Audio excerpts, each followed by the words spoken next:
Hello, I'm Trent, aka Trademark here, and the thing which I have been asked the most during the stream is questions about the quirks. What does this do? What does that do? So today, we are looking at the quirks in Anime Champions. So I'm just going to leave this up on the side here rolling. Maybe we'll get something cool. Now, I didn't put in all the common and rare variations of these because I figure people don't really care to go for those, just the strongest version of each one. And we'll kind of talk about it as we go along. So strong, rich, collector are all very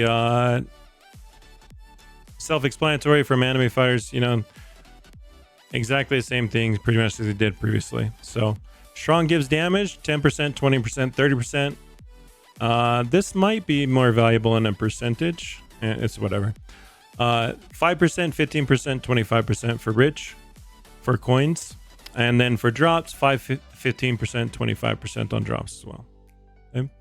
Accurate is crit percent, not boss damage. Now crit chance is actually quite valuable. However, not really from this source. I don't feel like accurate is like that great in its current state. We probably could buff up some of the end values. Yeah, but if you roll like a good crit damage stat, etc., it's not bad. We had discussed at one point replacing crit chance in the talents with ability power or ability damage. So I mean, I feel like there's too many sources of crit chance right now. You're basically going to be able to get your crit to 100% with the current way that it's set up with your talents and everything. But so that makes accurate less valuable currently. Next of all, we have Sorcerer here. Sorcerer gives ability damage and ability charge. So this is actually pretty strong. 1.15 or so, 15% ability damage, 30% ability damage, and then 50% ability damage. And then 2, 5, and 10 ability charges. Now, the reason why this ability charge is valuable is it's not any different. So the way that the ults work is that they're averaged out over the entire length that you charge your account or your ability. So it doesn't matter if you cast your ability on your 5th attack or on your 15th attack. It's going to do the same DPS, damage per second, for the entire duration of that attack cycle. Okay, that's how Dara built the system. It's pretty smart way that he's balanced the attack cycles. However, when it does become important is when you are in raids or you are in tower and you're fighting against the bosses that have the shields on them, right?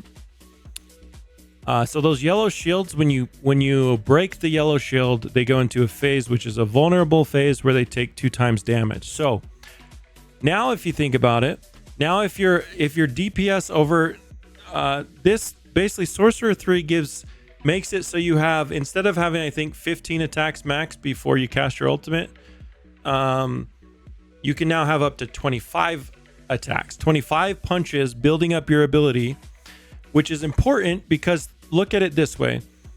You can pre-charge your units. So you could charge them up. If you had like Sorcerer on them, you could charge them up prior to the boss fight, like with the mobs getting to the boss. And then as soon as or even like during the boss. So you could like go right up to the boss, immediately trigger your charge, and then charge it up again and wait for it to actually break the shield. And as soon as that shield breaks, then you would trigger your ability.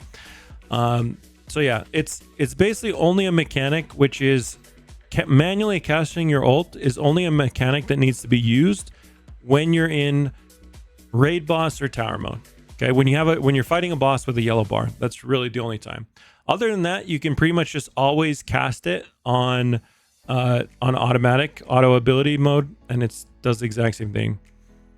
Technically, I guess if you're very strong, then you would want to be manually casting it automatically, because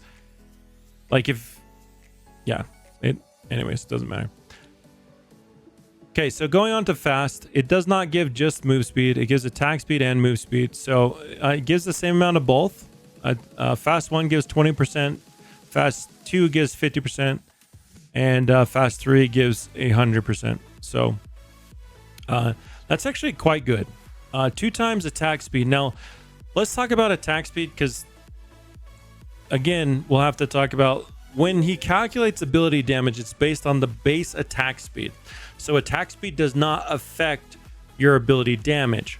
It does affect, obviously, how fast you charge your ability, but attack speed is actually what it improves is the DPS during your punch phase only. So attack speed builds aren't necessarily bad. In fact, we want to put them in a spot where you could hypothetically be dealing a lot of damage just with your punches, and then, you know, not ulting as often. But in its current state, I'm pretty sure the way that it's looking is just like Sorcerer is just better, but it's not bad as far as like a legendary. It's probably like, I would say these two would be the ones that I'd, you know, use the most. Accurate seems like the worst damage one on this. Next of all, we have Genius. Genius is, you know, same thing. It requires less XP to level up. So 10%, 20%, and, you know, 33% less XP. Genius is very valuable. I've always claimed that. Genius 3, because levels are so valuable, and I don't think there's currently a level cap. I do feel like we should add a level cap, but I don't think there is one right now. And so Genius 3 is valuable because, again, there's no like incubators in this game. So fusing into your units, getting extra XP into those, well, it's not extra XP, it's less XP required per level. 33% less means 33% less opens to get to whatever targeted level that you're going for. It's just, Genius 3 is very good as a utility passive. So like if you roll it prior to leveling up, in fact, now that I think about it, since this unit's not actually leveled up, I probably should have done that. I rolled Genius a lot of times in my other Todoroki. You can see it's only level 23. I probably should have kept one of those Genius 3s and rolled on it. So let's add Genius 3 to the list here to save. And then let's go back to the chart here. So Lucky 3 is now a legendary in this game. It gives a little bit less luck, 15% luck. So 5%, 10%, and 15% luck for luck 1, luck 2, luck 3. Lucky 3 is probably the best legendary passive in the game, just because of its super huge utility value, right? You're going to want to roll a team of double lucky 3s as soon as you possibly can. That's the name of the game. There's rare stuff to get out there, and you can make it much easier on yourself if you acquire a team of these bad boys right here. So I would highly suggest working on a lucky team when you can. And then we have Teleport, gives moose three times move speed, 50% or 1.5 times attack speed. Okay, so this, I mean, I would say, let's see, where was fast? 2 times attack speed. I think Teleport also teleports the enemies, but honestly, these are way too similar. We should probably mix these up. I don't like the fact that they're so similar. And it's just, fast is actually, Teleport's just a worse fast with a slightly cooler animation. So I don't like that. We'll try and think of something else, or maybe readjust one of the two to do something cooler.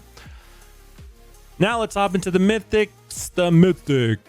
Let's talk about why Leprechaun is the bomb diggity bomb.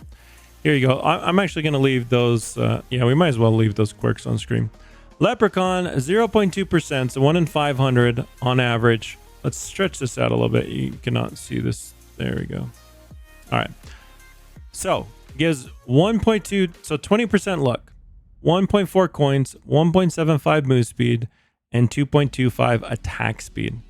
And it's small. So it's this is actually my favorite quirk in the game. I think it's amazing.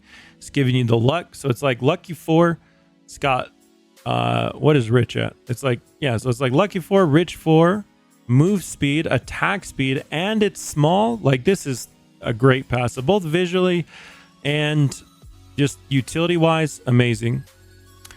Next up, we have Thief. I would argue that these two are probably the best passes in the game, even better than Black Hole. And that's because right now we're giving you 1.5 times drops. I'll be honest, I'm going to push for this to get nerfed.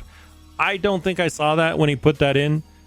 I would not have approved that. That's very bad news for a game. So I think these need to be nerfed. Drop is very powerful, but like too much drops ruins the game's balance and stuff. So right now, amazing.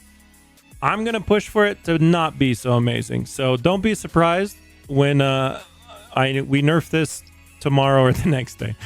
But as of now, it's pretty broken, and you can, people have been sending me screenshots of getting like thousands of medals in raids, and that's why it's broken. Because you multiply all your multipliers together by the drops, and then you add the boost, and you add all this stuff, and then it's just like, wabamo, you're getting thousands of medals in raids. So anyways, Thief, it also comes with attack speed and move speed. One thing we did try and do is add like a damage component to each of the mythics. So even if you rolled a utility passive, like if you rolled Leprechaun on a DPS unit, you probably wouldn't feel bad about it because it still has a little bit of attack utility through the attack speed. Same right here, we have attack speed on Thief. And actually looking at why is its attack speeds so much lower than Leprechaun's. Yeah, I'm going to try and get Thief buffed a little bit because I feel like that's a little bit underwhelming. Except for get its damage component buffed a little bit. But its drops component is way too high. And yeah, it should kind of be comparable to Leprechaun for the DPS. Next of all, let's talk about Sniper. 1.25% damage, 75% crit chance. Now, again, as of now, let me just quickly pull up these the units real quick because this is important to note. As of now, oh no, we did make it ability damage. Okay, so crit damage can become a massive number. Let me see if I can find. Let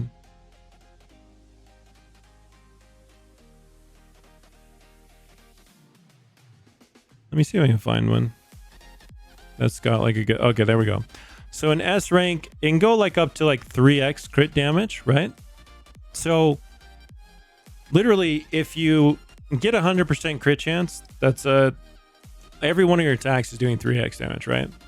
So, I mean, that's insane. That's a 3 times DPS gain, right? So, yeah, crit is very valuable, but we also have sources of crits on like skins and stuff. So, I'm probably undervaluing Sniper right now. I felt like Sniper was a little underwhelming, but I think if I tested it, it just depends on if you have other sources of crit. So like if you get crit from like an item or something, you'd have to get like a mythic or something to get like a decently high crit amount. But my assumption is that the 75% crit chance is gonna, that extra amount isn't gonna matter. Maybe I'm wrong. I'll have to do some additional testing. Again, these are just the numbers. I haven't even rolled the majority of these. Well, I have rolled a few of them. I just haven't kept them. This is the only unit I kept, was this giant archmage. So let's talk about giant and archmage. Let me actually just equip this one so you guys can see kind of the size difference. I'm gonna unequip I'll equip our Todoroki without giant and our Todoroki with giant. So there you go. You can see we're bringing back the giants. Very, very cool. I love it. I think it looks I think those are like the funnest traits, or the funnest quirks to have. It's just the ones that make your unit visually look cool. But it's giving you a crit chance, damage, significant amount of damage, significant amount of crit chance. I do feel like this is a great DPS quirk until you can get until you can get Black Hole. Giant and Archmage are basically the two best. So Let me show you what Archmage does. 1.4 times damage, 1.5 ability damage, and ability charge plus 20. So remember what I just said about Sorcerer, how it's very good to be able to charge your attack extra times. Now double that. So you're charging your attack 20 times. So you can basically go up to, like, if you had double Archmage, you could charge your attack like 55 times or something. Which some of you might be like, well, why would I want to do that? And again, going back to what I was saying, if you're in a raid and you double, like you 55 charge ult on a vulnerability phase to the raid boss, that thing's just going to melt. Like, it's just instantly going to melt. So I feel like this is probably going to be like the best. Might be. That's just my, again, these are just assumptions. Haven't been able to actually test the values. I do have the ability to test them in the test server, so maybe we can do some testing tomorrow. But as of now, I assume that Archmage and Giant are going to be the best TPS wise. Maybe if you're low in crit, then I can see Sniper actually being a bit better than these. But we'll kind of take a look at it and see what happens. But those are those three. And now finally, the moment you've all been waiting for. Trademark, what does Black Hole do? Black Hole, if you do manage to get the 1 in 3,333 chance to get it, gives you 1.5 times damage, 1.5 crit chance, 1.5 attack speed, 1.5 ability damage, 1.5 move speed, and you teleport to the enemies. So it's basically an amalgamation of all of these units. Eventually, we do plan on coding special effects into cosmic quirks. So the thing about a lot of you guys had really cool suggestions in the Discord about quirks. A lot of you had horrible suggestions in the Discord about quirks, but mostly the things that were hard is that a lot of the suggestions will require a significant amount of extra code to actually make them function outside of just being like modifiers, right? Like, all of these things are very easy to add because we just pick the numbers and we adjust them. Anything that's like unique in the sense that it triggers on a percentage chance, it triggers on ability cast, it triggers on crit. There was a lot of really cool suggestions, and we do plan on adding like kind of special, you can kind of think of them as like special effects, the cosmic quirks. But for now, it still is going to be the highest DPS quirk, although I do think we probably should add some ability charge to it just so it because Archmage. But yeah, you're basically with this quirk, you're giving yourself more punch damage, more ability damage, more crit chance, more overall damage. Crit chance applies to all damage throughout. It's a little bit different in champions in that the crit is assessed on the whole. I'm pretty sure it's assessed on the whole ability rather than each damage tick. So that gives more value to crit chance because there's more sporadicness, right? So let's say if you have 25% crit chance, previously in like anime fighters, if a unit hit 10 times, you know, you're going to crit on a fourth of those hits usually. But now it's just going to be, even if you hit 10 times, it's just one roll. So you either crit or you don't for that ability. So it's more, you could either hit a huge damage number or you could not. And that's why I'm saying getting this up, getting your crit chance as high as possible when you have high ability damage is very important because you're much more likely to actually hit. Like I was saying, if you charge up your ability through a long period of time, you want to make sure that that charge is actually going to crit, especially for like raid bosses and stuff. So that is Black Hole. It also teleports to enemies. So, you know, good luck with that. We will be adding, there are some pretty cool effects that are being added to these right now. There's a little bit of overlap with like the skins and stuff. Let me see if I can show you guys. Like a lot of the skins will have kind of like this, you know, kind of like auras around it, and the quirks have auras, and then that's why we didn't really want to do like auras for godly, is because we don't want like 4 or 5 auras mixing together on one unit. It will end up looking a little bit messy, but yeah, we're gonna add really cool ones on the quirks. And there's already really cool ones on the skins, but we'll do another video to kind of showcase the skins. But anyways, that is the quirks in Anime Champions. I'm going to post all this information in the official Discord. So, you know, if you forget it or whatever, feel free to head over there to check it out. It's discord.gg/Anime Champions. And that is it for me, Malo Alpita. Thanks for watching. Peace. I'm out of here.